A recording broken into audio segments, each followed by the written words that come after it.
हरियाणा के रोहतक में कांग्रेस की महिला कार्यकर्ता का शव मिलने से हड़कंप मच गया। अटाची में मिली हिमानी नरवाल की लाश को लेकर कांग्रेस सवाल खड़े किए हैं और राज्य के लॉ एंड ऑर्डर पर सवाल भी उठाए हैं। राहुल गांधी के साथ इस तस्वीर में नजर आ रही कांग्रेस कार्यकर्ता हिमानी नरवाल की हत्या कर दी गई है। राहुल गांधी के साथ भारत जोड़ो यात्रा में नजर आई हिमानी का शव एक सूटकेस में मिला। हिमानी नरवाल की लाश सुबह रोहतक के सांपला के पास बंद अटैची में मिली। सुबह से पुलिस इसे लावारिश मानकर जांच में जुटी थी, लेकिन बाद में कांग्रेस विधायक भारत भूषण बत्रा ने शव की पहचान हिमानी नरवाल के रूप में की और जांच के लिए एसआईटी के गठन की मांग की। जिन्होंने ये घिनौना अपराध किया है उनको सजा मिलनी चाहिए। पुलिस डिपार्टमेंट को एक एसआईटी फ्रेम करनी चाहिए, not below the rank of the DSP. इधर पुलिस मामले की छानबीन में जुटी है। उधर पूर्व सीएम भूपेंद्र हुड्डा ने कानून व्यवस्था को लेकर सैनी सरकार को घेरा है। एक लड़की की इस तरह हत्या होना और उसका सूटकेस में शव मिलना बेहद दुखदाई और आघात पहुंचाने वाला है। ये अपने आप में प्रदेश की कानून व्यवस्था पर बदनुमा धब्बा है। जिस सम्मान निधि का इंतजार दिल्ली की महिलाएं कर रही हैं, वो उन्हें कब से मिलेगा, इसे लेकर बड़ा संकेत दिया है। 8 मार्च से दिल्ली की महिलाओं के खाते में सम्मान निधि आना शुरू हो सकता है। रेखा गुप्ता की अगुवाई वाली दिल्ली की बीजेपी सरकार पूरी तरह मिशन मोड में है।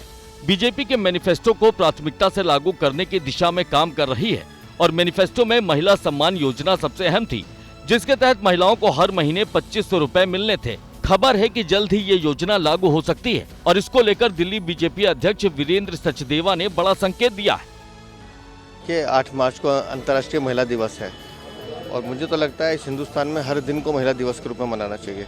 और मैंने जैसे पहले कहा कि हमारी सरकार हर वर्ग के लिए काम करके हर वर्ग को अपने साथ जोड़ने का काम करेगी।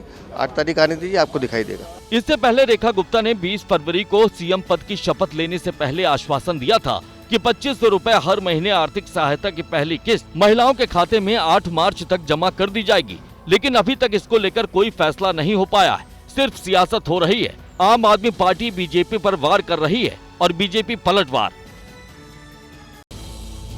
दिल्ली में बीजेपी की सरकार बनने के बाद प्रदूषण रोकने के लिए बड़ा फैसला लिया गया, जिसके बाद 1 अप्रैल से दिल्ली के पेट्रोल पंप पर 15 साल पुरानी पेट्रोल गाड़ियां और 10 साल पुरानी डीजल गाड़ियों को फ्यूल नहीं मिलेगा।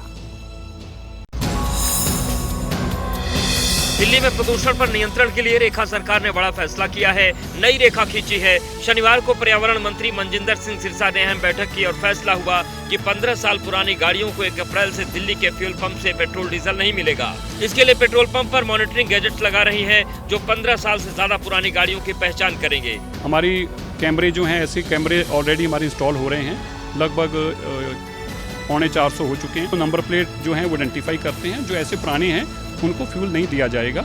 इधर ये फैसला सामने आया, उधर पब्लिक रिएक्शन। होना भी चाहिए, 15 साल से नहीं होना चाहिए। पुराने तो फिर फायदा क्या, पोल्यूशन होगा तो नुकसान तो सबको ही है। गाड़ी नहीं, गाड़ी के अलावा बहुत सारा प्रदूषण है। दिल्ली में आबो हवा साफ करने के लिए कुछ और भी फैसले हुए हैं। शहर की सभी ऊंची इमारतों, होटलों पर एंटी स्मॉग गन लगाना जरूरी होगा। 90% सीएनजी बसों को दिसंबर तक चरणबद्ध तरीके से हटाकर 2026 तक 8000 इलेक्ट्रिक बसों का बेड़ा उतारा जाएगा। दिल्ली में खाली जमीनों पर लोगों की मदद से जंगल विकसित किए जाएंगे।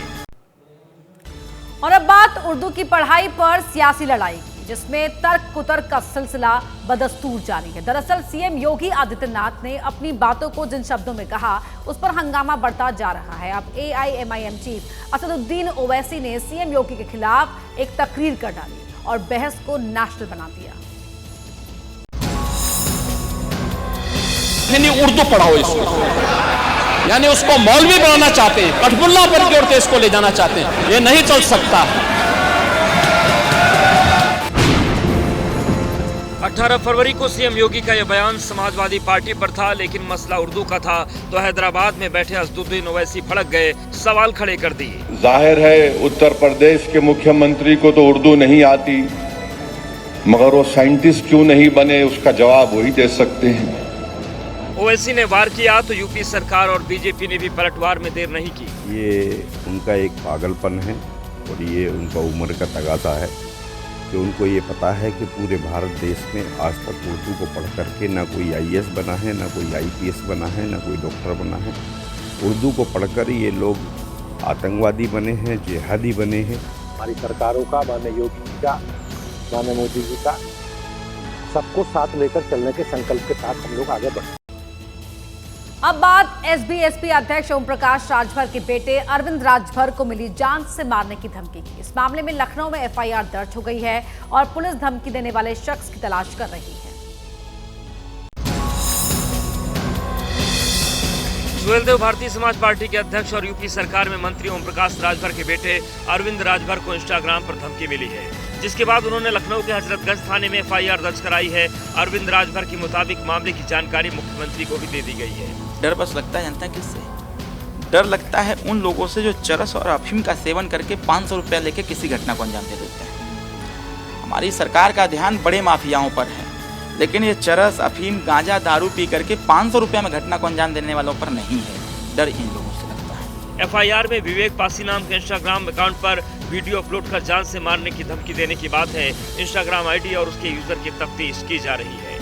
अराजक तत्व, राजनीतिक अराजक तत्व जो लोग हैं, ऐसे लोगों को हमारी सक्रियता पसंद नहीं आ रही है, इसलिए इस प्रकार की बार बार घटना को अंजाम देने का काम करते हैं। इस पे हमने माननीय मुख्यमंत्री जी को भी पत्र लिखा है कि कृपया इसका संज्ञान लिया जाए और कोई ऐसी अप्रिय घटना न हो। और अब बात करते हैं राहुल गांधी की। नई दिल्ली रेलवे स्टेशन पर राहुल गांधी ने कुलियों से मुलाकात की। राहुल ने इस मुलाकात की तस्वीरें X पर भी पोस्ट की हैं, जिसमें उन्होंने नई दिल्ली रेलवे स्टेशन पर मची भगदड़ के दौरान कुलियों की कोशिश की तारीफ की है। राहुल गांधी अक्सर समाज के अलग अलग वर्ग के लोगों से अचानक मिलने पहुंचते रहते हैं और उस सिलसिले को बरकरार रखते हुए राहुल गांधी शनिवार को नई दिल्ली रेलवे स्टेशन पहुंचे और कुलियों से मिले। सोशल मीडिया पर मुलाकात की तस्वीरों को पोस्ट किया और लिखा, अक्सर सबसे अंधकार भरे समय में ही इंसानियत की रोशनी सबसे ज्यादा चमकती है।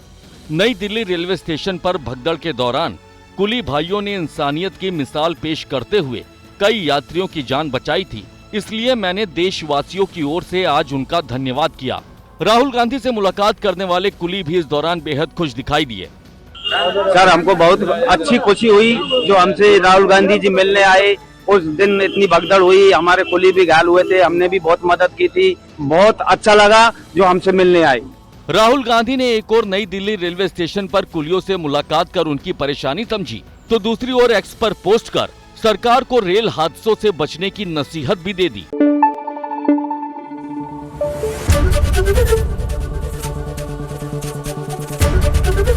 ABP न्यूज आपको रखे आगे।